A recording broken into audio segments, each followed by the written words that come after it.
What's up everybody, I'm Dr. Winters. I've been in the dental profession for over 10 years and a lot of it has been you guys tagging me and me educating you across the internet because I'm basically the internet's dentist at this point. So that's right, you guys tag me in all the crazy oral care videos across the world and I educate you on what the heck is going on, and trust me, there was a lot of crazy ones today because you guys have tagged me in some wild ones. So let's go ahead and get right into reacting. Apparently these are the secrets of a dentist. Okay, oh my gosh.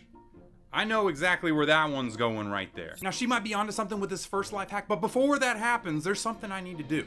I'll be right back. Ha! What's up everybody? We made it back and we're in a new studio, and yes, it's not finished yet. Obviously this isn't real yet, but it will be soon. And I couldn't have done it without you guys. You have been supporting me so much, all the way from tiny little followers back in 2019 all the way up to now 2025. Holy moly, we've been doing this a very, very long time, and this is our third studio now, and hopefully this one lasts a lot longer. And as you guys can see behind me, I have a whole array of things that really, I think, introduce me as a person pretty well for me. We got gaming, we got anime, we got video games, we got golf, we got all my something nice goodies that you guys can see here, because this year I'm going all in on something nice. We're really trying to make it the best oral care company in the world and beat all those stinky old oral care companies that don't care about you and only care about that money. That's right, it's time for a new champion out in the world, and that's something nice. And like I said, the life hack that she's onto there at the very beginning, she's on to something there with that, because you know, getting floss between your teeth is also really, really important. I mean, that's one of the most important things, is physically removing the plaque between your teeth. But getting something like toothpaste on there that has some fluoride or nanohydroxyapatite, particularly like our zero toothpaste or something like that, is going to be a game changer. In fact, we actually make the threads on our floss with xylitol in the middle to try and get some of that. But having a toothpaste supercharge between your teeth is actually amazingly smart. So that's actually a really good life hack, because let's be honest, I bet you none of you have actually put fluoride or some type of anti-cavity protection between your teeth. I actually can almost guarantee you haven't, unless you're using our floss picks. So would the Bentist recommend this? Actually, yes. Now let's see what other life hacks this person has. The soap bottle gone. You know, I know exactly where this is going. We talked about this 101 times. She's gonna try and put her own little homemade toothpaste concoction inside of here. Guys, we've talked about this 1,000 times. The toothpaste is meant to go inside of the tube, and it's for protection and gas layers and things like that. If you put it into a clear tube like this, the light's gonna denature the stuff that works in it, if there is anything that works in the toothpaste, and completely mess it up. She's adding baking soda. That's fine, you can do that. The problem is, I can just stop it right now. This is a waste. You're wasting the tube, you're wasting the soap you're dumping out, you're wasting everything like that. It's not good. It's meant to go in a tube for a reason, and you want some protection in there. So no, this life hack doesn't work, but the first one completely does. Now, if only we could have a flosser that could just like hand dip in the solution like that. That'd be actually pretty smart, I'm not gonna lie. You guys told me this was, oh my gosh. Every day, but he didn't do it today. Oh, he is not brushing. And that's why he had so much plaque. Okay, so first off, this is a great example of somebody who is brushing never. Okay, this is not a one-day brushing scenario. That much plaque, that is insane. Now you feel the grittiness, the goopiness on your teeth after a day of not brushing, that just very light gritty stain, that will compound on each other and build and build and grow and grow and grow. This person has probably not brushed in a year.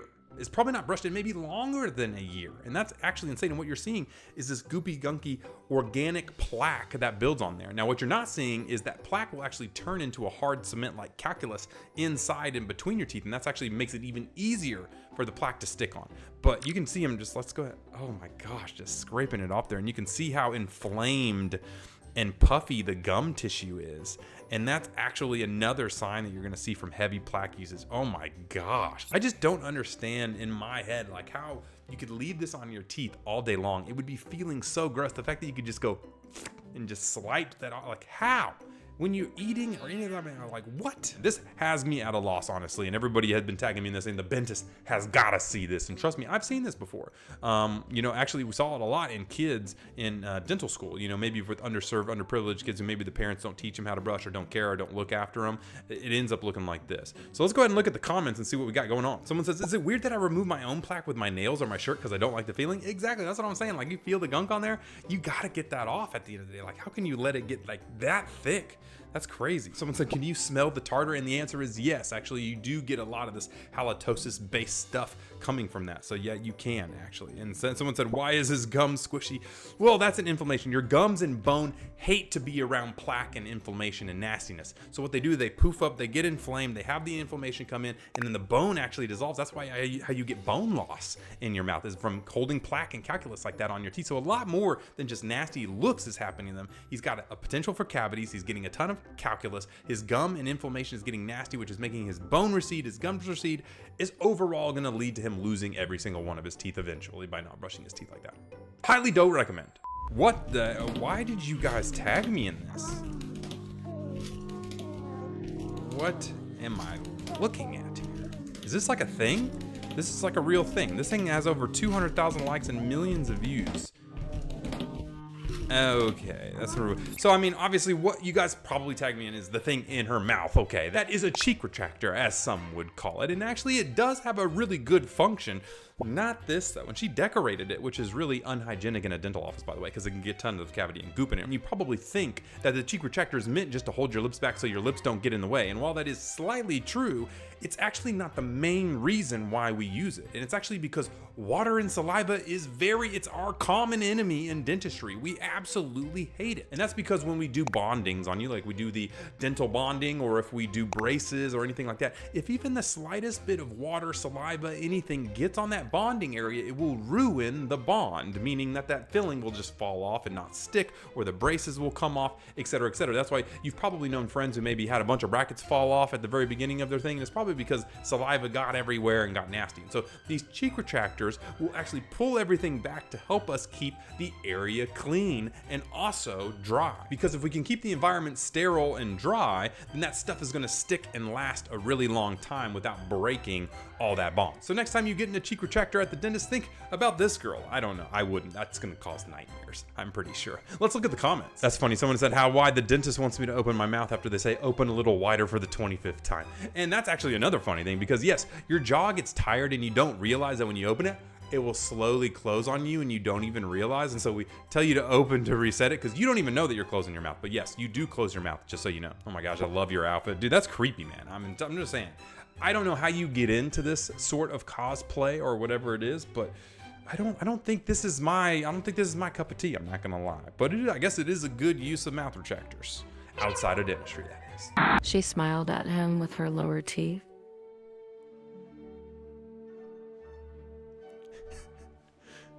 Oh my gosh.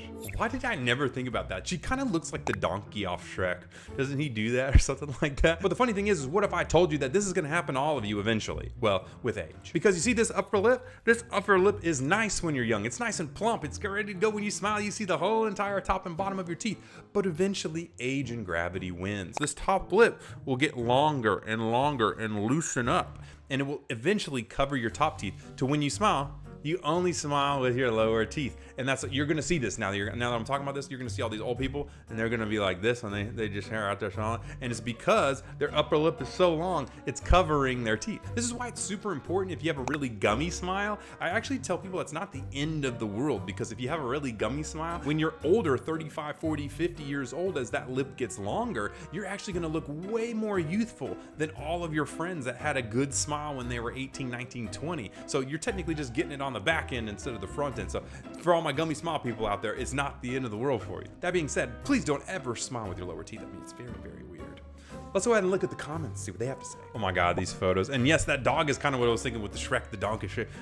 I'm donkey. Oh my gosh, the guy from Wolf of Wall Street. It's like, you're not getting anybody excited with a lower smile, I'm gonna tell you that. I guess that tells you that all those romance novels that all those girls read, a lot of stuff is just, well, it's fake inside. So maybe just don't take it all for reality. I guess you probably could have got that with the whole like vampires loving werewolves and all that stuff too, but who knows? Apparently you tagged me and said this girl has the literally best smile you've ever seen in the entire world. So after 4 years of braces, oh my gosh, what even is that? Was that just chiseled in by the Greek gods themselves? Let me hang on. So yeah, we got to say, first off, we had braces, we got rubber bands everywhere. So that means she probably had a little bit of a tongue thrust and an open bite. Now let's see what it finished as. Okay. God dang. Okay, so that's very interesting. She really does have a very good smile. Hers is very square though. Not often do we recommend square teeth on females. We actually will round those corners to make them softer. And the reason is a feminine shape is a more softer, rounder shape, and so the rounder teeth match with that. Now that being said, if you do have a sharp jawline or you have a well-defined jawline, like she actually has a pretty well-defined jaw angles there, you can get away with square shaped teeth, which is actually what they've done here. They've polished it very flat, and you see everything is really flat across. Also, she probably grinds her canines a little bit, which make them a little flatter too, but that is a very, very pretty smile, and for her face and everything else, matches really, really good. But let me know, are you a fan of the rounder, softer teeth, or do you want it just straight across? Sometimes if you go too crazy with this straight across, like if her lower teeth weren't just slightly lower than her secondary teeth there, it would look like just a straight denture straight across, and does not look very good. So you do want to be careful about that. I really like following the smile arc of the lip line instead of just going but in her case, this one looks really, really good, and I can see why you guys are like, dang, this smile is insane. Let's see what the comments had to say. Someone said, do not, I repeat, do not stop using those retainers. That is so true. Please do not stop wearing your retainers. They look so good. Just please leave them that way. Someone said, this is the best outcome from braces I've ever seen. I mean, dude, they are pretty good, I'm not gonna lie. To be fair though, some people just have really good setups. Like they have good shaped teeth, they have good shaped faces. It makes it really easy for us to make things that look really good. If you have really jacked up shaped teeth, even if we get them perfectly straightened in the perfect spots, the shape of your teeth determines how things look a lot. And she has really nice, straight, big teeth, and that helps a ton. That face, that's exactly the same face I made. I was like, it's really cool though. I do love the fact that at the end of this, we get to make this almost art piece that people get to carry around with them forever. And it's one of the things that literally make them so happy. They can finally smile, they can get a girlfriend, boyfriend, they can go out and be the world without hiding behind stuff. It's really, really cool, and really, really something that I love a lot. Okay, all right, we got my buddy Jake. Oh, I've been waiting for this such a long time, seeing my smile for the first time. Oh my gosh, dude. Those look so good. If you guys don't know, Jake and I have been doing this whole, content game since 2019 early on. He's a tattoo creator, and he told me back then that he wanted to fix his smile forever. Back 2019, he had a bad issue with teeth that he had let go and everything like that. And he finally has gotten it done over 5-6 years ago. And I know what you're wondering. You're saying, Bentist, well, what did they look like before? Well, I'm sure he's posted a video of it. We can find it. There we go. And you can see just how crazy of a transformation this really is. You can see just kind of how bombed out the teeth were originally, due to whatever reason you want to give there. It could be, due to a multitude of reasons. But I remember he was so scared of the dentist initially. And I think this is really important for people to see, is that you don't know where you're going to be. You don't know what it's about. You're scared. It costs a lot of money. All these things can happen, and a lot of people will give up, but Jake never gave up. He always kept trying to figure out the next step, the next step, the next step. And the first step is just going to a dentist, getting a cleaning, and talking to them. Obviously, he talked to me and asked me questions and got these updates and things like that. But overall, the general dentist talked to him, got him through everything, showed him the process, and then he had the balls to go ahead and get it done and get it all changed and make a big step for him and his life. And look at this result. He's smiling everywhere. It looks so cool. And actually, he messaged me after he got it done, and he was just like, man, thank you for all the help and everything. And super cool to see another person almost get their wings, you know what I'm saying? Like, they got their smile back. You can tell, like, it's insane. Like, this is what he does for a living. His mouth is always on camera. He's doing things, and it's going to change everything for him. And, I wish we could find a way to get this out to the masses. That's part of what we're doing at Something Nice is, I don't know if you guys know this, but my end goal of Something Nice, my oral care company, is actually to solve oral disease completely. I want to get rid of oral disease completely. And I know, does that kill my profession? Kind of. Yeah, a little bit. But that's my end goal. I want to do it. I think we can do it. And so everybody one day can have a smile like this. That was so awesome. So congrats to you, Jake. I think it's super awesome what you're doing, buddy. And keep grinding. We've been doing this a long time, and we're going to keep on doing it. All right, buddy. Oh my gosh, you guys tagged me again. Friendly reminder to wear your rubber bands. What do we have here? Well, we've got the spring girl. Well, technically she's not the spring. She's got Forces in there, which is a type of spring. Actually, they have different types, but this is what you get if you don't wear your rubber bands, guys. And that's why she's saying friendly reminder to wear your rubber bands. If you don't know, we use in braces orthodontics. We can straighten your teeth all up with the braces and wires. But if you have an underbite, overbite, open bite, we need rubber bands to help change the growth of your jaw to fix those. And only wearing your rubber bands over time is going to make that happen. So if you don't wear your rubber hands, well, we got to take things into our own hands and put something like a spring like this and a forceps, or put like a TP spring or something like that in your mouth to basically force you to wear your rubber bands. Now, one of the things that's interesting with her case is she never got to wear rubber bands. And the way that I know that is she has no braces on her lower teeth. So sometimes what orthodontists will do, and it's smart, is if they have certain, big overbites or things like that, what they'll do is they'll only put braces on the top, and then they'll only put braces on maybe a few spots back here to allow that forceps to connect. So that basically what happens is it only works on the lower jaw without kind of correcting everything else. So she doesn't have the braces on there, so she actually never wore her rubber bands because she never got a chance to. But if you get braces top and bottom and they're allowing you to try and wear your rubber bands first, please wear them, and then you won't have to worry about this. It is pretty much almost always a compliance problem, meaning that the kid just did not want to wear the rubber bands, which is why a spring or a forceps comes in.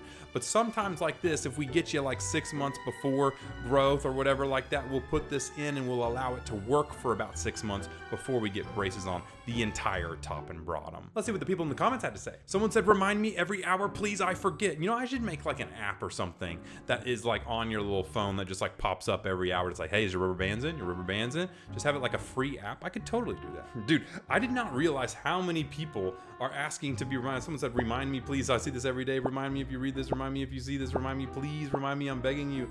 Dude, you guys really need to be reminded of your rubber bands. That's insane. A little trick that you can use that we always told people is when you take them off, like obviously always have the same routine. So you're gonna put on a fresh pair in the morning after you brush your teeth. You're gonna put on a fresh pair at night whenever you get done brushing, and you're gonna put on a fresh pair after maybe lunch or say, okay? And so what I always did was when you take off your rubber band, you can do two things. If you have a pencil or a pen that you use in class, wrap it around the end, your old one that's on there. And so what'll happen is you'll be using your pencil in class and you'll see that rubber band on the eraser side and you'll be like, oh crap, I need to put my rubber bands in. Another thing that you can do is you can put it around your pinky finger, but sometimes that's too tight and it'll cut off blood circulation. So if that happens, don't worry about that. But I think the pencil thing works pretty good because you guys still use pencils and pens in class. Am I that old that you guys don't use pencils and pens in class and you only use laptops? Then if so, well, that's a problem. But it's a really great way to know if you need to wear your rubber bands to keep you and to help you remind yourself. Also, keep a bag everywhere. Keep it in the car, keep it at home, keep a bag in your locker, everywhere, so you have no excuse to not wear your rubber bands because they're that important, I promise you. If you see a video here and here, that means the TikTok algorithm thinks you're gonna love it, and you can also subscribe and check out Something Nice, the best oral care company in the world. This year, we are really trying to take over all these old legacy care companies, and we can't do it without you. Our goal is to get to 10 million followers to show them that we're really serious and we're really coming. And shout out to the first video done in our new studio. I couldn't have done it without you guys. I appreciate you guys more than you know. I'm the Bentist, the internet's dentist, and we'll see you next week. Peace!